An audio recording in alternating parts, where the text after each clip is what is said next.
घटनाएं सुनी होंगी, ऐसा ही कुछ वाकया हुआ कालाढूंगी नैनीताल रोड पर। हाथियों का एक झुंड जंगल से निकलकर रोड पर आ गया।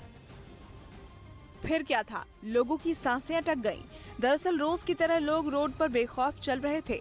अचानक घने जंगल को चीरते हुए हाथियों का एक झुंड हुंकार भरता रोड पार करने लगा। एक नहीं, दो नहीं, कई हाथी जंगल के एक छोर से दूसरे छोर पर जाते नजर आए। इस दौरान सड़क के दोनों ओर ट्रैफिक जैम रहा। तस्वीरें कालाढूंगी से नैनीताल रोड की है। जैसे ही हाथी झाड़ियों को साइड करते हुए रोड पर दाखिल हुए, लोगों की सांसें अटक गईं। पहले कुछ लोगों ने शुरुआत में हॉर्न बजाकर और हल्ला कर हाथियों को सड़क से दूर करने की कोशिश की, लेकिन गजराजों का मोड़ देख लोगों ने शांत होने में ही भलाई समझी। तकरीबन आधे घंटे बाद छोटे बड़े 13 हाथी रोड को छोड़ जंगल की ओर चले गए। तब जाकर लोगों ने राहत की सांस ली।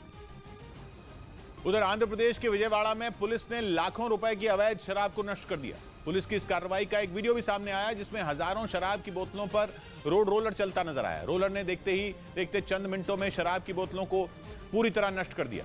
बताया गया कि पुलिस ने शराब की इन बोतलों को अलग अलग जगहों से छापेमारी कर जब्त किया था, जिनकी कीमत लाखों में थी। तादाद में हमला करने वाले स्वॉर्म ड्रोन की ताकत का प्रदर्शन किया था, जिसका जवाब भारत ने अगले साल यानी 2021 में दिया था। और दिल्ली में हुई सेना दिवस की भी। मथुरा में हुई मूसलाधार बारिश लोगों के लिए आफत बनकर आई। शहर के सड़कें पानी से लबालब भर गई और पानी के इस सैलाब में कई वाहन डूब गए। कान्हा की नगरी मथुरा में हुई तेज बारिश लोगों के लिए आफत बनकर आई। पूरा शहर पानी पानी हो गया। बारिश से लोगों को जहां उमस भरी गर्मी से राहत मिली, वहीं देर रात तक मुसीबतों का सामना भी करना पड़ा। शहर के सभी रास्तों में पानी भर गया। लोग कई जगहों पर काफी देर तक फंसे रहे। कई वाहन पानी में फंसने की वजह से बंद हो गए, जिन्हें धक्का देकर बाहर निकालना पड़ा। अब ये तस्वीर देखिए, एक बस और ट्रैक्टर पानी में आधे से ज्यादा डूबने की वजह से बंद हो गए। गनीमत रही कि बस में कोई सवारी नहीं थी, नहीं तो कोई बड़ा हादसा हो सकता था। लोगों को घर जाने के लिए 3 घंटों से ज्यादा तक पानी निकलने का इंतजार करना पड़ा, लेकिन आधे घंटे की पहली बारिश ने प्रशासन के दावों की पोल खोल दी। जगह जगह पानी से हुए जलभराव से लोगों को काफी परेशानी का सामना करना पड़ा। वहीं जलभराव के चलते शहर के कई हिस्सों की लाइट भी गुल रही, जिसकी वजह से लोग और परेशान होते हुए नजर आए और प्रशासनिक तंत्र को कोसते दिखे। इधर राजस्थान सरकार में मंत्री शांति धारीवाल की बैठक में कांग्रेस के कुछ पार्षदों ने जोरदार हंगामा किया। असल में जयपुर के कांग्रेस दफ्तर में जारी बैठक में भीलवाड़ा के पार्षद शिकायत लेके पहुंचे थे, जो अपने इलाके के नगर पालिका के अध्यक्ष से खासे नाराज थे। उन्होंने आरोप लगाया कि अध्यक्ष की कई बार शिकायत करने के बावजूद उसके खिलाफ कोई कार्रवाई नहीं हुई, जिसके बाद उन्होंने मंत्री के दफ्तर पर हल्ला बोल दिया।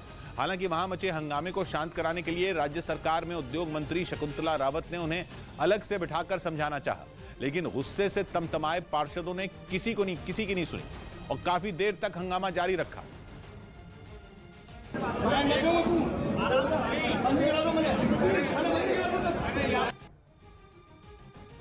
राजस्थान के जोधपुर में बारिश आफत बनी हुई है। लगातार बारिश ने कई इलाकों के हालात और भी बदतर कर दिए हैं। जोधपुर के लोहावत इलाके से जो तस्वीर सामने आई, उससे लोग दहशत में हैं।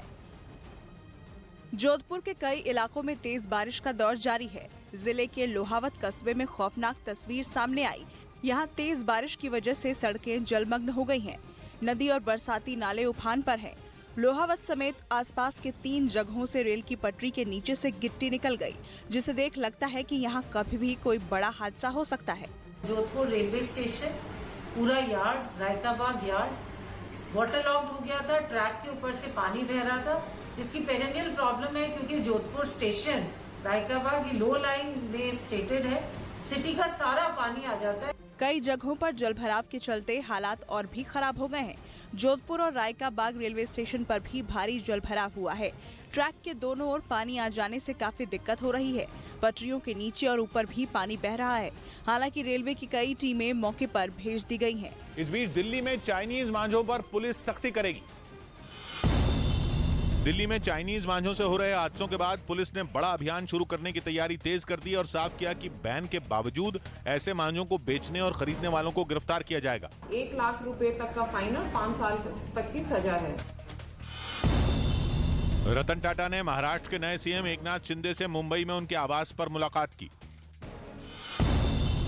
वेस्टइंडीज के खिलाफ पहले वनडे मैच में शतक लगाने वाले शिखर धवन रैंकिंग में एक पायदान ऊपर 13वें नंबर पर पहुंच गए, जबकि विराट कोहली और रोहित शर्मा को एक एक पायदान का नुकसान हुआ। कोहली 5वें और रोहित 6ठे नंबर पर खिसक गए। इधर हिमाचल प्रदेश के शिमला से दिल दहला देने वाला एक वीडियो सामने आया, जिसमें एक तेज रफ्तार ट्रक कई गाड़ियों को रौंदता दिखाई दिया। इस हादसे में 13 लोग बुरी तरह घायल हो गए।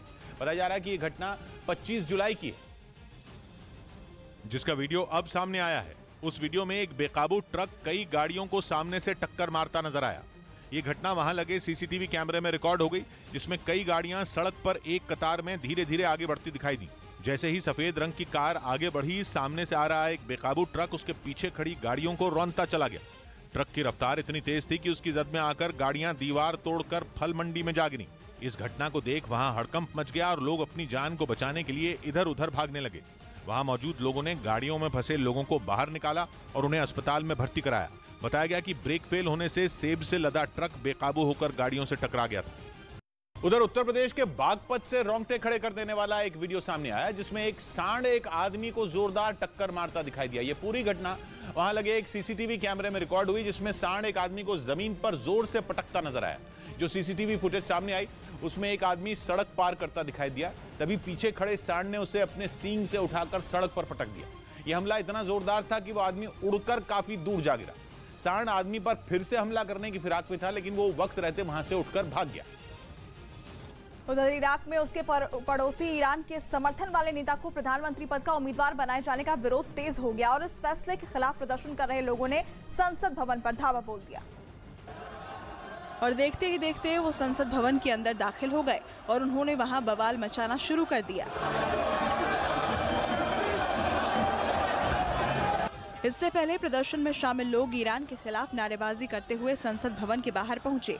हालांकि वहां बड़ी संख्या में सुरक्षा कर्मी भी खड़े दिखाई दिए, लेकिन उन्होंने प्रदर्शनकारियों को संसद के अंदर जाने से रोकने की कोशिश तक नहीं की, जिससे प्रदर्शन कर रहे लोगों का हौसला बढ़ गया और वो इराक के झंडे लहराते हुए संसद भवन के अंदर घुस गए।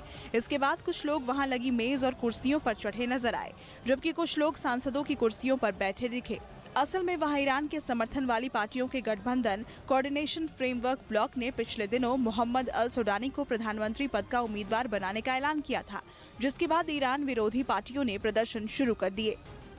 इस बीच कहा जा रहा है कि चीन के चक्कर में दुनिया एक बार फिर खतरे में पड़ सकती है। 3 दिन पहले चीन ने अंतरिक्ष में 21 टन का एक रॉकेट लॉन्च किया था, जिसके अगले हफ्ते की शुरुआत में धरती पर गिरने की आशंका जताई गई। दुनिया भर के वैज्ञानिकों को शक है कि बीते 2 बार की तरह इस बार भी चीन का ये रॉकेट बेकाबू होकर गिर जाएगा, लेकिन संभावना है कि इस बार तबाही की तस्वीरें भयानक होंगी, क्योंकि अंतरिक्ष में चीन ने अपने जिस लॉन्ग मार्च 5B रॉकेट को भेजा है, उसका वजन 21 टन बताया गया है। ऐसे में अगर इतने बड़े और भारी भरकम रॉकेट का थोड़ा सा भी हिस्सा धरती पर गिरता है तो भारी तबाही मच सकती है।